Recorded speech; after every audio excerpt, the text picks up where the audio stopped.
퇴직 2년 만에 나락으로 55세 은행원의 은퇴 후 참혹한 현실. 우리가 흔히 생각하는 행복한 은퇴 생활은 어떤 모습일까요? 오랜 직장 생활을 마무리하고 모아둔 퇴직금으로 여유를 즐기며 평소에 못해본 취미 활동을 하고 가족들과 보내는 시간을 늘리는 모습일 겁니다.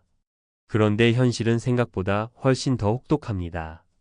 직장에서 매달 정기적으로 들어오던 월급이 끊긴 순간부터 우리의 삶은 전혀 다른 국면으로 접어듭니다. 생활 패턴은 달라지고 지출에 대한 압박감은 점점 커지며 그동안 몰랐던 새로운 고민과 마주하게 되죠.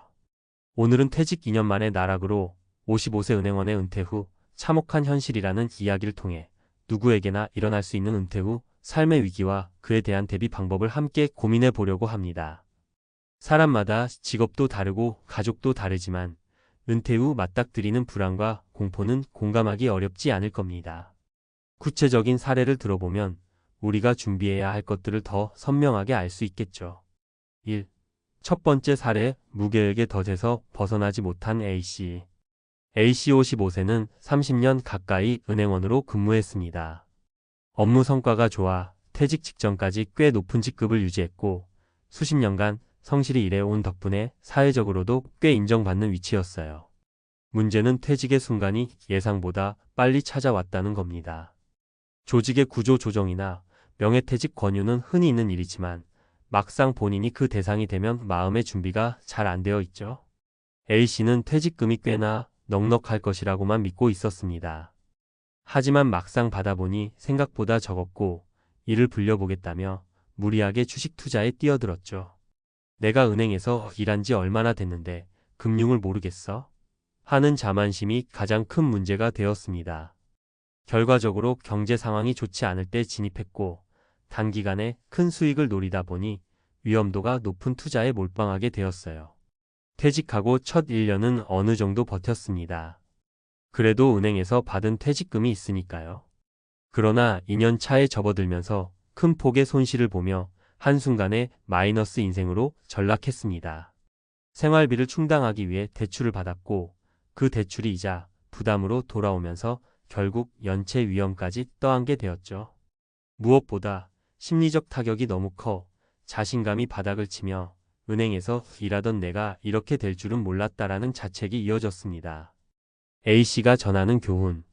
장기간 직장 생활에 익숙해 있다 보면 내가 무슨 일을 해도 잘할 수 있을 거라는 막연한 자신감이 생겨요.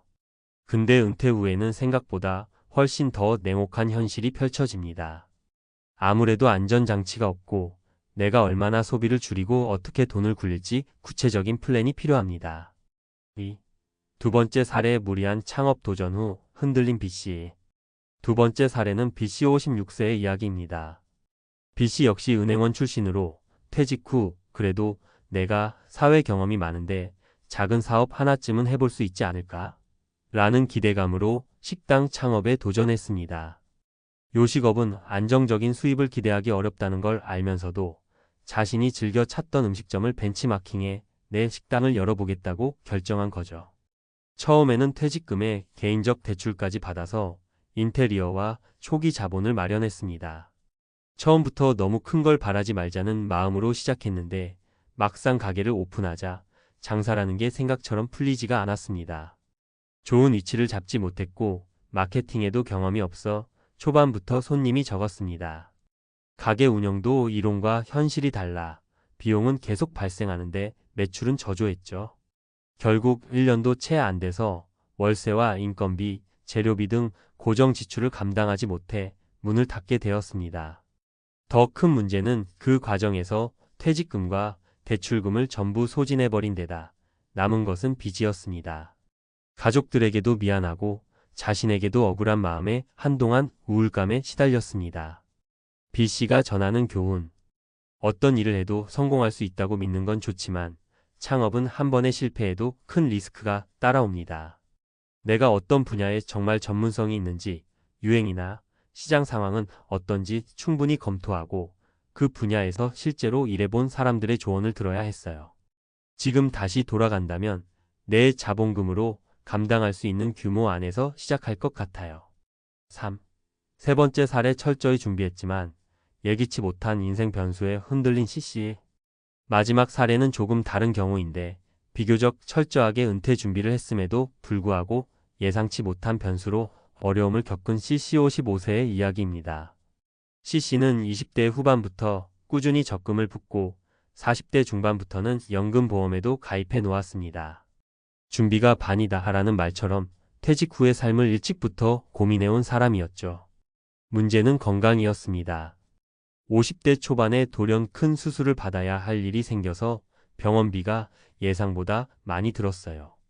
퇴직과 의료비가 동시에 겹치는 바람에 월급도 끊기고 모아둔 자금 중 상당 부분이 병원비로 소진되었습니다.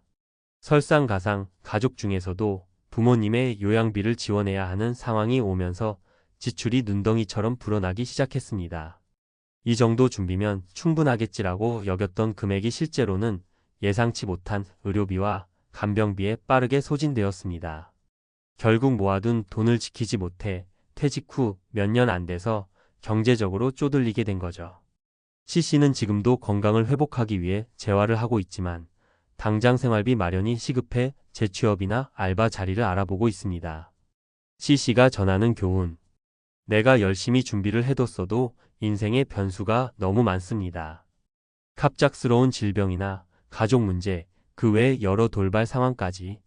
결국 탄탄한 비상금이 있어야 하고 나이 들수록 의료비 지출이 늘어날 가능성도 염두에 둬야죠. 퇴직 전에는 상상하기 힘든 상황이 한 번에 닥칠 수 있으니까요. 은퇴 후 삶을 위한 핵심 조언. 수입 다각화 및 재취업 고려.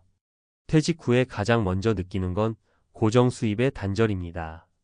가능하다면 현직에 있을 때부터 은퇴 후에 할 수 있는 일이나 프로젝트, 프리랜서나 자영업 등 다양한 방안을 모색해 보세요.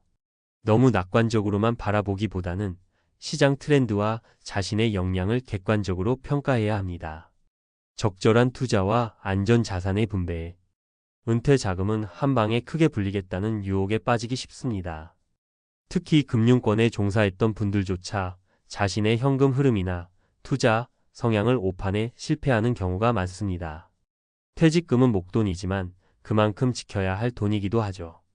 안정적인 자산과 어느 정도의 위험 자산을 적절히 분산 투자하는 전략이 필요합니다. 건강과 가족 돌봄에 대한 철저한 대비.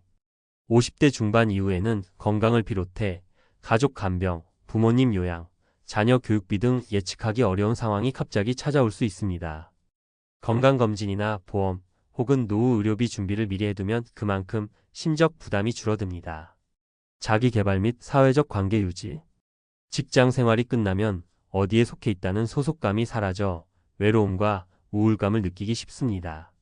동호회, 공부 모임, 봉사활동, 재취업 교육 프로그램 등 다양한 사회적 활동에 참여해서 내가 여전히 무언가에 기여하고 있다는 느낌을 찾는 것이 매우 중요합니다. 마치며 55세에 은행원을 퇴직하고 2년 만에 어떻게 이 지경까지라는 한탄은 남의 이야기가 아니게 될 수도 있습니다. 오늘의 사례들은 각기 다른 원인과 과정을 가지고 있지만 누구에게나 예외가 없다는 점을 알려줍니다. 무계획은 당연히 위험하고 준비를 한다 해도 한순간의 투자 실패나 건강 문제처럼 통제 불가능한 변수에 흔들릴 수 있죠. 하지만 그렇다고 해서 아무것도 할 수 없다고 포기할 필요는 없습니다. 중요한 건 최악의 시나리오를 상상해보고 그에 대한 대응책을 미리 마련해두는 것입니다. 현직에 있을 때부터 한 발짝 앞으로 내다보며 은퇴 후 어떤 삶을 살고 싶은지 스케치하는 과정이 꼭 필요합니다. 그리고 마음처럼 되지 않아도 다시 일어설 수 있도록 주변 사람들과의 관계를 돈독히 하고 개인의 역량을 발전시키는 노력을 멈추지 않아야 합니다. 조금 더 일찍, 조금 더 구체적으로 준비한다면 퇴직 후 2년 만에 나락은 피할 수 있는 일입니다. 각자의 상황과 환경에 맞춰 현명하게 계획하고 혹여 예상치 못한 일이 벌어지더라도 유연하게 대응할 수 있도록 노력해보세요. 우리 모두가 은퇴 후에도 자신이 원하는 삶을 마음껏 누릴 수 있기를 응원합니다.